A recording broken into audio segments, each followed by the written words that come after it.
rush hour, John F. Kennedy International Airport, one of the busiest in the world. More than 1,200 planes use JFK every day. In the sky, they're stacked up for kilometers, waiting to land. On the ground, dozens more are waiting to take off. The constant stream of airliners can tax the abilities of even the most experienced controllers. The picture, as it's called, that they have to maintain in their head of everything they're controlling, where everybody is, their speed, their altitude, their separation, also includes constant back and forth talking to the pilots, and this is a matrix of information flow in and out of their brains. It's just amazing to watch. For the team of air traffic controllers in JFK's tower, it's just another day at work. It's a job that gets more demanding with each passing year. On a busy day in most centers and most departure and arrival controllers, you're saturated. You've got people talking as fast as they can.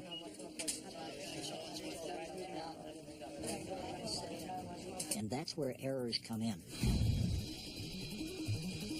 Over the last decade, there's been a 25% jump in traffic at JFK. And New York's not alone. It's a trend that concerns some industry experts. One of the things that I do as an aviation analyst is try to keep a good lock on what's happening, watch where the weak spots are in the system. If there is another major airline accident, God forbid, it's going to probably originate from an air traffic control problem. The solution to the looming crisis is being developed here, the William J. Hughes Technical Center in New Jersey. It's the workshop of America's Federal Aviation Administration. The center has been involved in every major advance in air transportation system technology since 1958. Airport design, aircraft safety and security, communications, navigation. Scientists at the William Hughes Center have tackled aviation's most difficult problems. Today, this plane is at the heart of one of the largest projects in the history of the FAA. They're using it to design a new air traffic system that will help manage more traffic safely. A 2- or 3-fold increase in the number of aircraft flying is certainly within the range of possibility in the next couple of decades. Together, test pilots and researchers need to figure out a safer way to get airplanes into and out of America's airports. What they've come up with is a system called NextGen. NextGen will supply pilots with the tools and information they need to make many decisions that are now made by controllers. At its heart, it's a sophisticated piece of equipment that will soon be added not to towers, but to planes. To see if it works, test pilots have to take it for a ride. Researchers have installed a revolutionary navigational computer in the back of this executive jet. We're currently flying over Delaware. It's called ADS-B. It stands for Automatic Dependent Surveillance Broadcast. It's a sophisticated GPS receiver that paints a detailed picture of any plane anywhere near this flight. So the pilot has what we call situational awareness of what's flying around him. The aircraft then broadcasts that position once a second. So any other aircraft flying within RF range of that aircraft now knows its position as well. There's nothing like this in any cockpit today. Because it's still experimental technology, the FAA is testing this system in the cabin of the aircraft. If tests like this succeed, it will someday be in the cockpit of every plane in America and eventually around the world. The computer that researchers are putting to the test today is the central element in the most significant retooling of the American air traffic control system in half a century.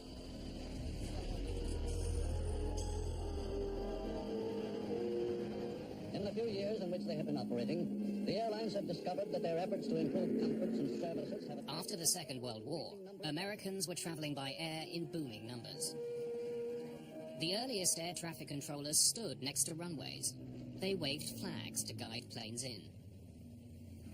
As traffic increased, pilots also began to use radios to stay in touch with airports. The first air traffic control towers were built as more and more flights had to be handled. Airports had become very busy places, and air traffic was beginning to overwhelm controllers.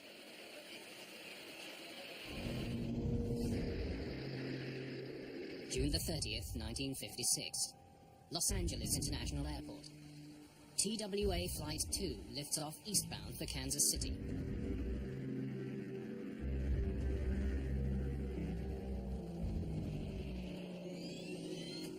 The TWA flight is a Lockheed Super Constellation, one of the most advanced commercial airliners of its time.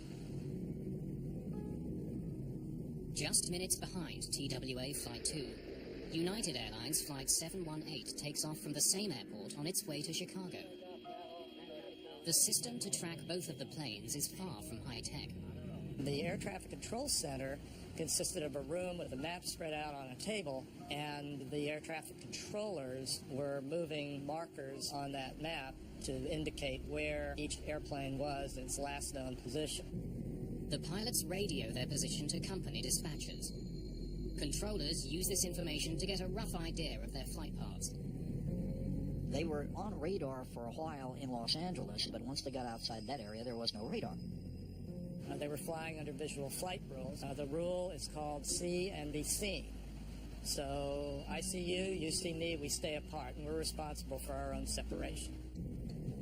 And except for a few radars in certain parts of the country, controllers didn't really know where the airplanes were. They were estimating on their reports. As the two planes get closer to the Grand Canyon, the distance between them disappears. Both captains were used to showing the canyon off on a clear day. They could move the airplane to the left, move it to the right a little bit, point out the canyon to people, and get them to ooh and ah. The United flight closes in on the TWA plane from the right, unaware their paths are about to cross. People on one side of the DC-7 would have been able to see the oncoming constellation. Would have seen an airplane against an azure sky with fluffy clouds coming closer and closer, and they would have felt the impact. The Grand Canyon is a graveyard for 128 passengers and crew of two airliners which crashed on peaks little more than a mile apart. None survived. It was the worst commercial air disaster in history. The Grand Canyon crash created huge banner headlines across the nation and a lot of pressure on the government to do something. We needed radar. We needed to buy it and get it deployed throughout the United States immediately. We had to change the system, and we had to do it fast. Following a lengthy investigation, the stark conclusion was that the crash happened because the two planes were outside of so-called controlled airspace. TWA and United collided over the Grand Canyon primarily because neither they nor the control system had the ability to know where both of those airplanes really were. Once the planes left the small area being monitored by controllers, no one was paying attention to where they were. The see and avoid principle is a fraud, and it always has been. The fact is, the faster you go, it's a big sky, you've only got 180 degrees of peripheral vision, and you can't see and avoid everything up there. In the wake of the Grand Canyon accident, American airspace was blanketed by radar. Planes were more stringently confined to air corridors, highways in the sky. The air traffic control system we have in the United States today was designed with the Grand Canyon accident in mind. That crash determined how far apart airplanes should be spaced, and where radar dishes and air traffic control centers should be built. It also resulted in the formation of the Federal Aviation Administration, the FAA. But now, 50 years later, the system needs to change again. Today, the system falls short of the public's expectations, being congested, slow, clunky, unpleasant. As planes fly faster and higher, it becomes harder for controllers to track their movements. I think in many respects we're in a very similar situation to where we were in the 50s. The system has to change massively. And the change must happen soon, before we are faced with a major air accident that could take the lives of hundreds of people. The technology on board the FAA flight might be the solution to the overtaxed air traffic control system. Test pilots regularly take to the skies to help researchers prepare the new system for America's airliners. The beautiful thing about ADS-B is it gives the pilots in the cockpit and the air traffic controller is basically the same picture? ADS-B is more than a map of other planes. The idea is to show pilots what now only air traffic controllers can see. Data about the planes that are in a pilot's airspace. With ADS-B, you'll see who that other aircraft is. You'll see an identifier on it. You'll be able to see planes on runways. You'll see planes in the traffic pattern, and you'll get a better feel for what's going on around you, especially if you're at an uncontrolled airport. We can also see map information. We can see navigational aids. We can also see other airports. Giving pilots all that information in the cockpit will allow them to make decisions about how to get to their destinations quickly and safely. The current system relies on radars for the detection and tracking of aircraft. And radar was a great technology in 1940, but fundamentally it's very sloppy. Today, ground-based radar bounces radio signals off an airplane to calculate its position. It can be off by as much as 2 miles. That's why we keep aircraft 3 miles or more apart, because we're just not that confident of the solution. With NextGen, an onboard GPS unit will constantly receive signals from a GPS satellite. This will tell pilots where they are, down to within a few hundred feet. With a more accurate picture of airspace, airliners will be able to fly closer together. The FAA hopes this will help relieve the congestion at busy airports. Today, only controllers have an accurate picture of air traffic. They use this information to guide pilots around potential problems. The pilots themselves have no way to independently confirm where they are in relation to all other flights. They must rely on controllers to tell them. The weakness of the system was exposed years before next-gen tests began.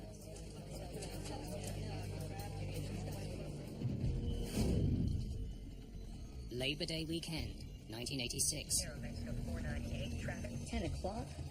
Approach controller Walter White guides Aeromexico Flight 498 in for a landing at Los Angeles International Airport. The airspace around LAX is very tightly controlled. It's called the TCA, the Terminal Control Area. As Aeromexico Flight 498 closes in on the airport, Walter White sees a plane he does not expect on his radar. One approach, 7 flight from Fullerton.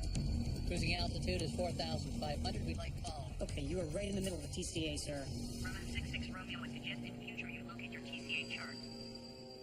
There was an aircraft that was east of the airport which he became involved in.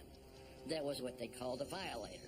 In many cases, the air traffic that was crawling across his screen, even with transponders, were not reporting altitudes. Walter White hustles the small plane out of the controlled airspace. You just had the aircraft pass right off your left above you. 5,000. And we run a lot of jets right through there at 3,500. But White doesn't realize that there's another plane, dangerously off course. We should be able to see the ocean by now. Take a look at the map and look around the 4-5. A Piper Cherokee is cutting across the approach to LAX, oblivious to the danger. The Aeromexico flight is just minutes from landing.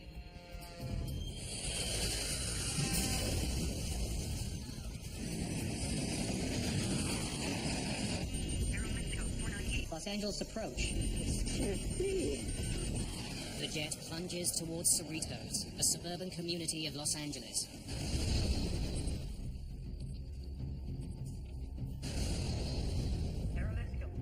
Los Angeles approach.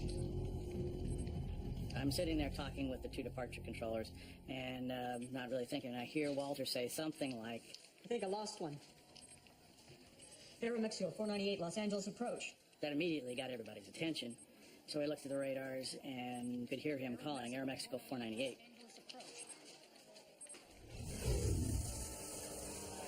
The crash devastates the community of Cerritos. 15 people on the ground are killed in the disaster, along with all 64 people on the Aeromexico jet. The Piper Cherokee is found in a nearby schoolyard. All 3 people on the small plane have been killed. The National Transportation Safety Board questions Walter White about what he saw on his radar display.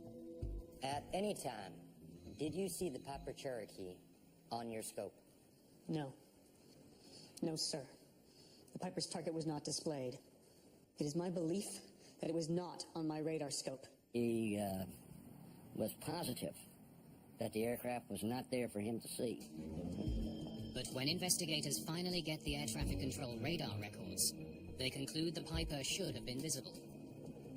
Did you see the Piper Cherokee on your scope? No, sir. But that doesn't mean that the target isn't there. A blind spot is only an instantaneous thing. It's not a continuous thing. He was looking at one and trying to keep it clear. Lost track of another one that just happened to be at the same altitude as the approaching Aeromexico jet.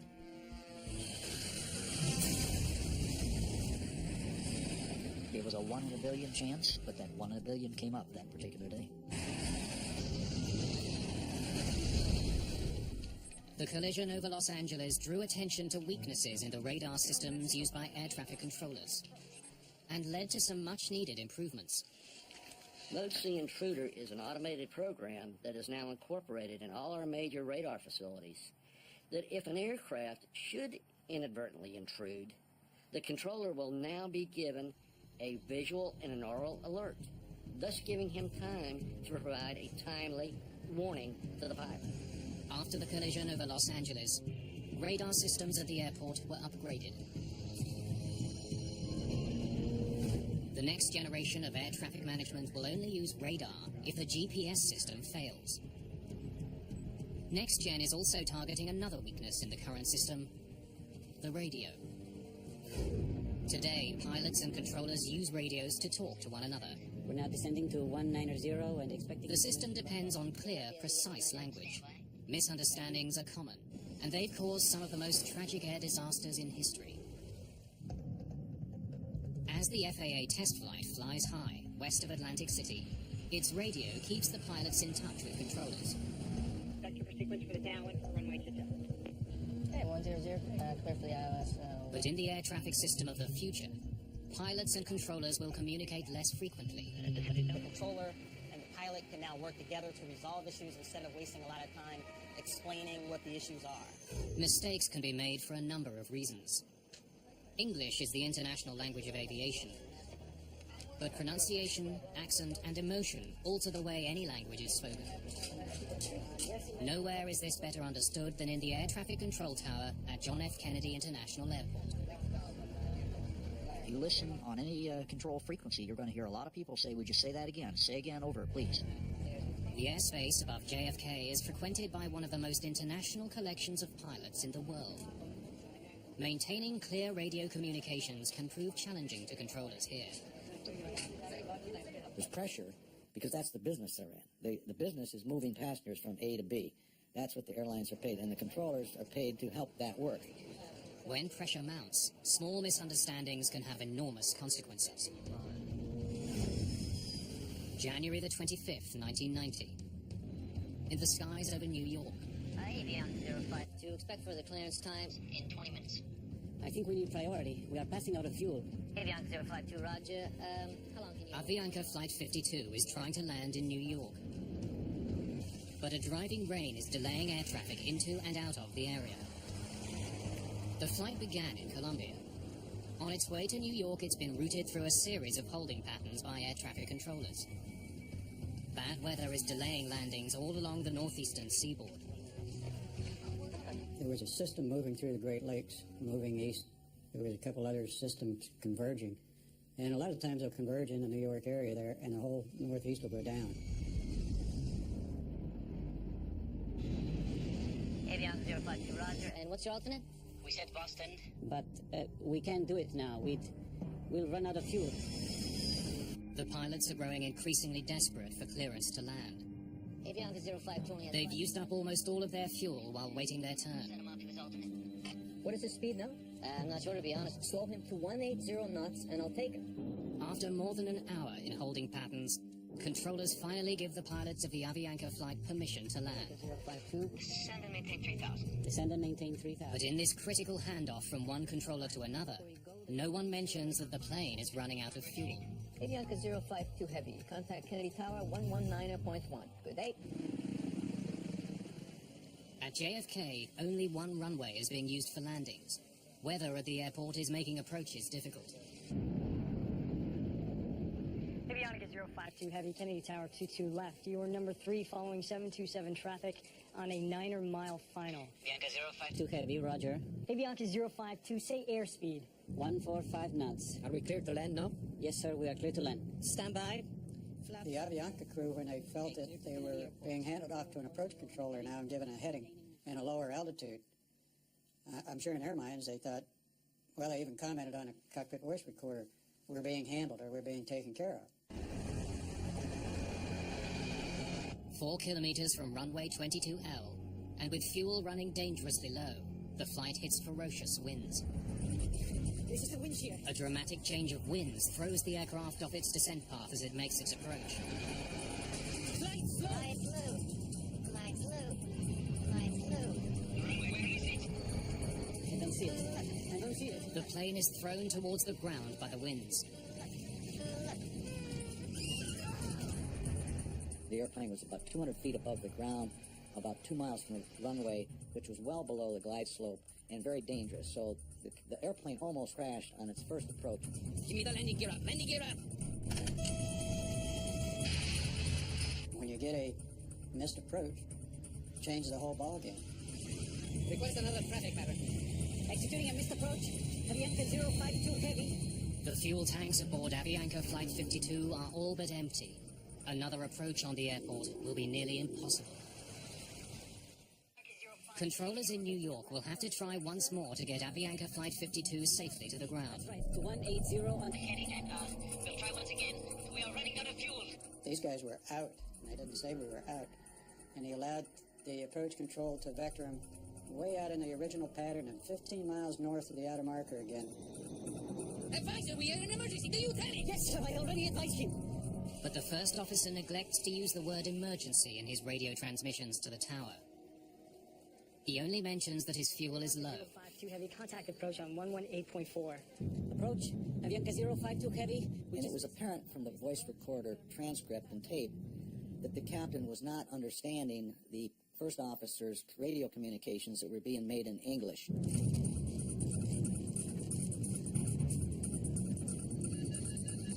Flame out! Flame out on engine number 4! The engines quit when they're finally starved of fuel. Flame out on engine number 3!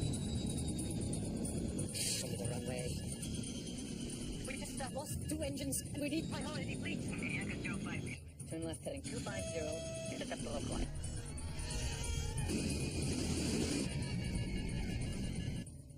Without engine power, Avianca Flight 52 crashes into a residential neighborhood on Long Island.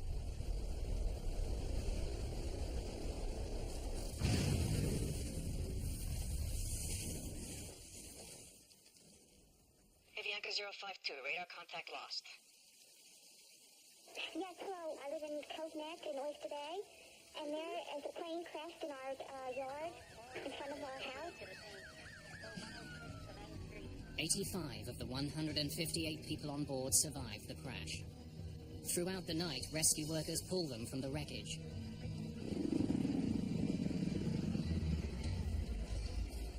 Investigators from the National Transportation Safety Board arrive within hours. They remove the cockpit voice recorder from the wreckage.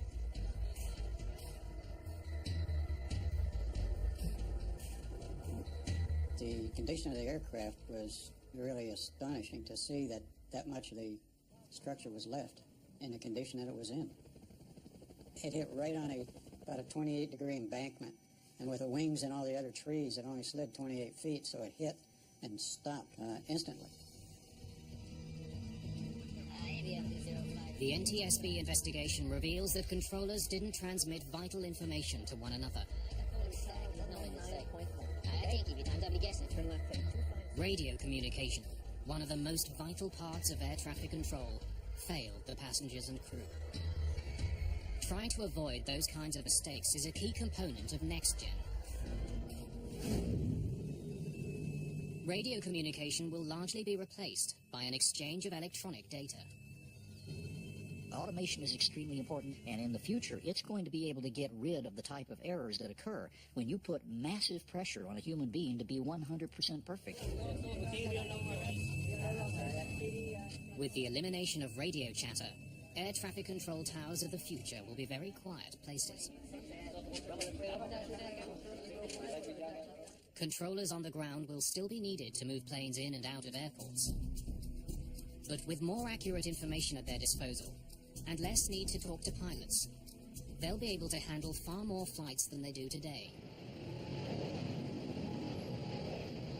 040. On board the FAA's flight, the new GPS-based technology gets the ultimate test.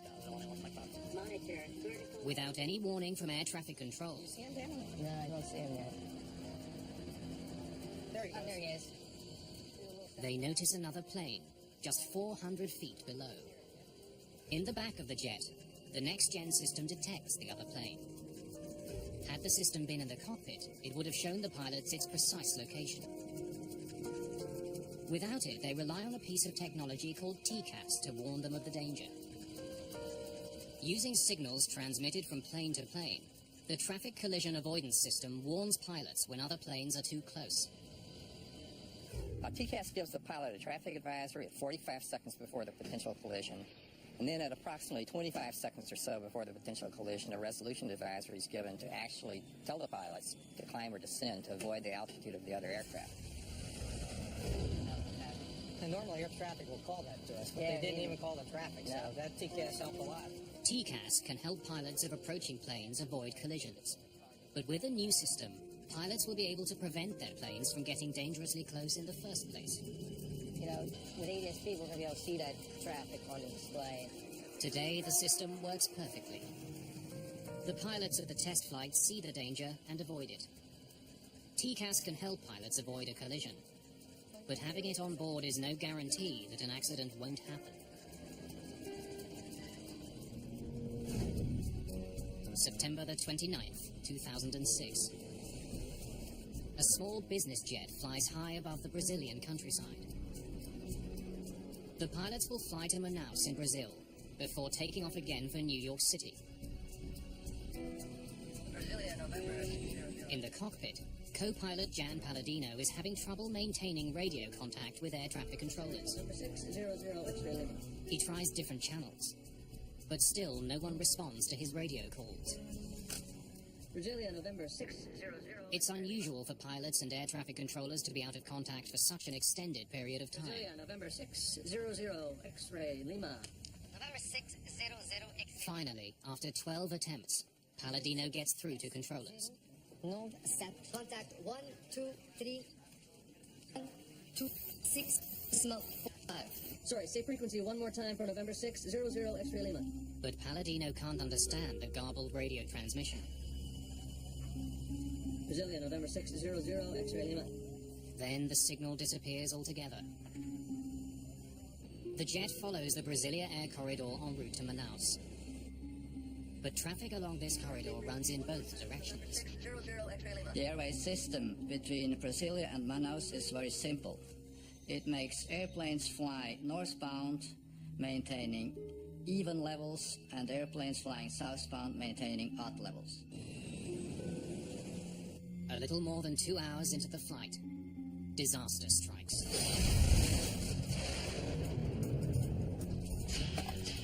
The concussion itself seemed to affect every atom in my body.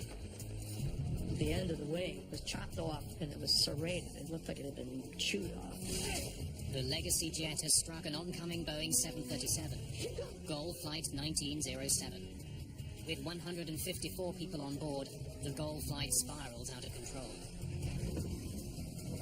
The pilots of the smaller jet don't know what they've hit, but their business jet is still flyable. I got it. Just let me fly the thing, dude. All right? We're descending, I'll let it down. Okay, yours. The crew locates a runway at a military base in the middle of the jungle. November 600 X-ray Lima declared an emergency. We need to land at Sierra Bravo Charlie Charlie. Is that your report? Affirmative. The pilots of the executive jet attempt an emergency landing. Here we go. Hold it, there's tons of flaps at the top of the flare, right? So give me 9 on the flare. Did you give me 9? Yeah, you got 9. Everyone sit down back there.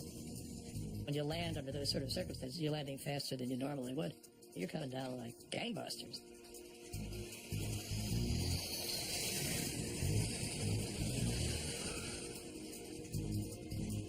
Good. You got it. Hold it. You good?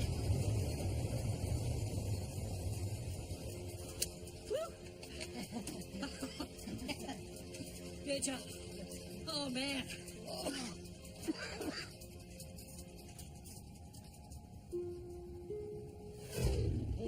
At Brasilia Air Traffic Center, controllers have lost track of goal flight 1907. Manaus, there isn't any gold. I can't see anything here. It's on its way. So it's already in my area. For over half an hour. Anxiety was high, and controllers were confused about what to say. They didn't know what was happening. Troops locate the wreckage of goal flight 1907 deep in the Amazon jungle. There are no survivors.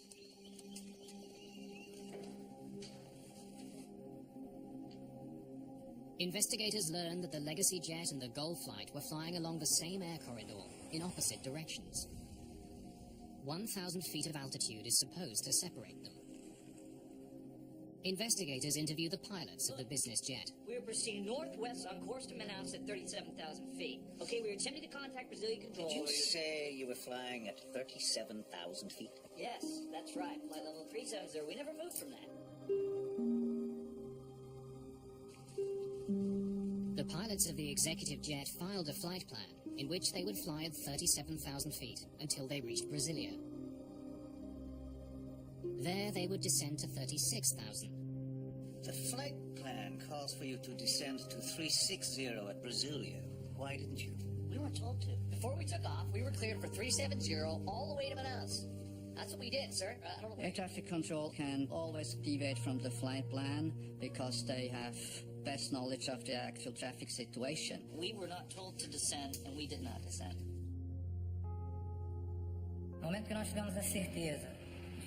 Once we knew for sure that both planes were flying at the same altitude, we knew there would be a lot to investigate on the side of air traffic control.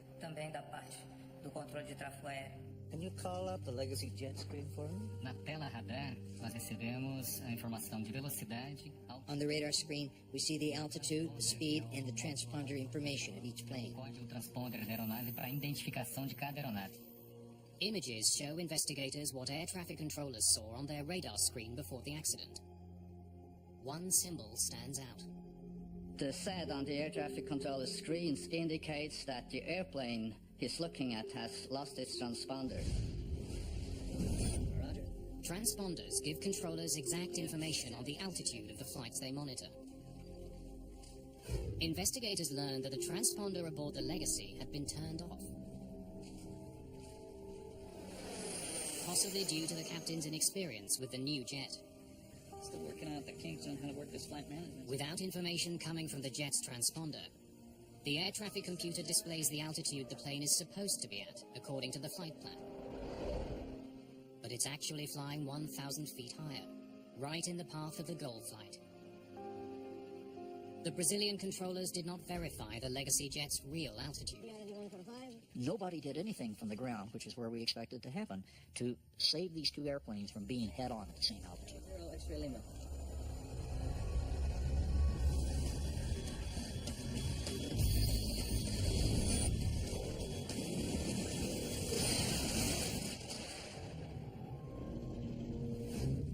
Back over Atlantic City, pilots are preparing to bring their test flight in for a landing. Today, the flight has to stay within tightly confined boundaries set out by air traffic controllers. But when all aircraft are equipped with ADS-B, that won't be the case. If the aircraft could fly on a path that was optimum for them and optimum for the traffic system, we could use a lot more of the airspace than we do today. We're going to have airplanes flying directly to where they need to fly and computers keeping them apart. At the FAA, researchers have been designing systems that get flights from A to B in a whole new way. Right now, there's no way for controllers to know the exact location of the plane. That's why flights are confined to preset highways to keep them from colliding. With GPS-based NextGen, a pilot can follow any route he chooses, provided there aren't any other planes in his path. He can choose a much more direct route to his destination.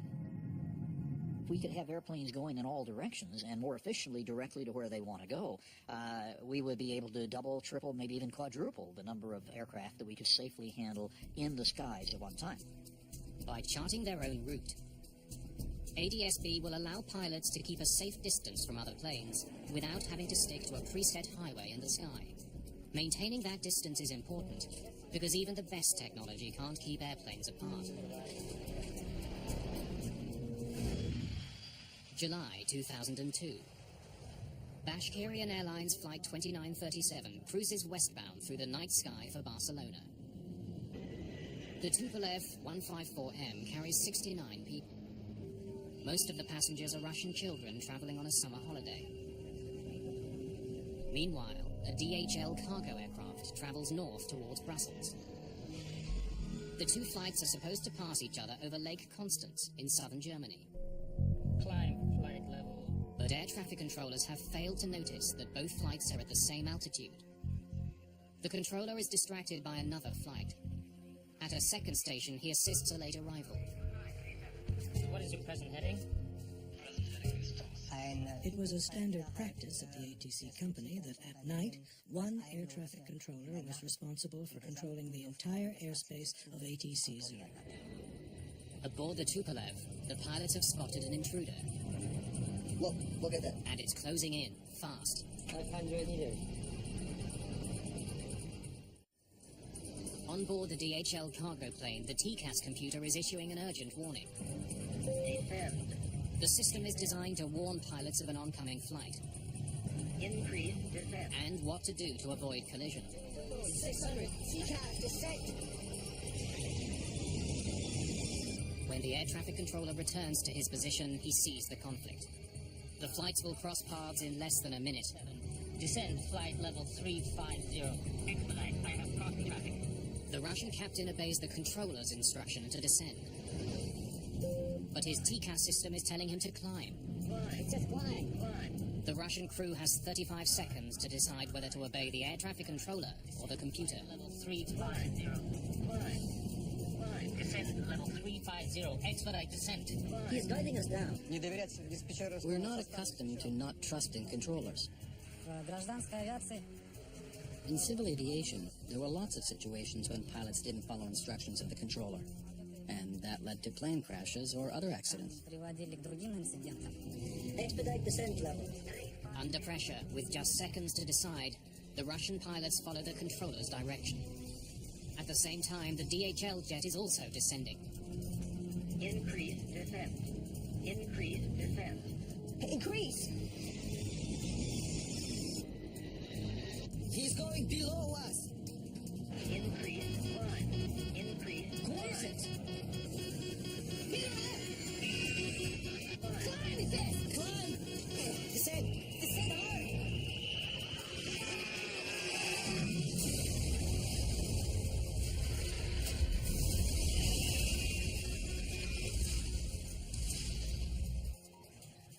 Bravo Tango Charlie 2937. Bravo Tango Charlie.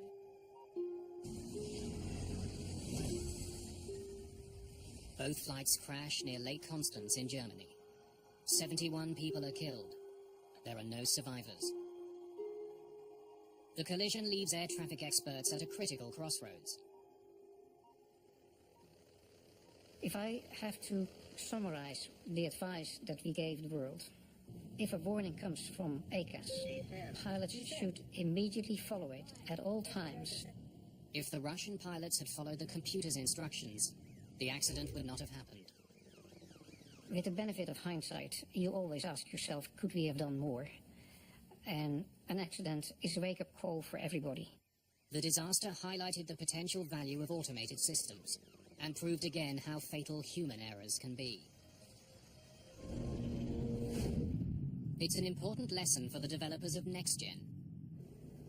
Technology can provide humans with information, but can't control what they do with it.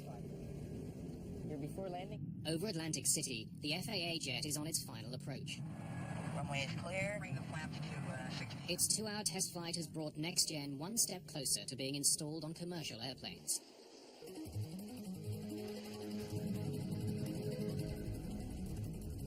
Nice job, Dad.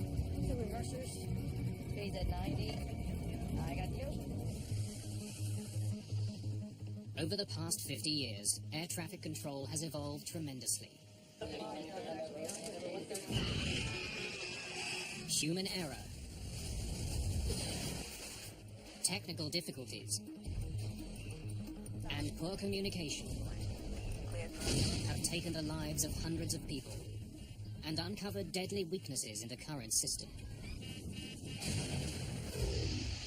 Today, those weaknesses are one step closer to being fixed. I think the next-gen system, as it has evolved now, is really going to be excellent. It's going to start in the direction that we need to go for the future. The elements that make up next gen will be introduced slowly over the next decade. Piece by piece, a whole new system of air traffic control will take shape in the US and ultimately around the world.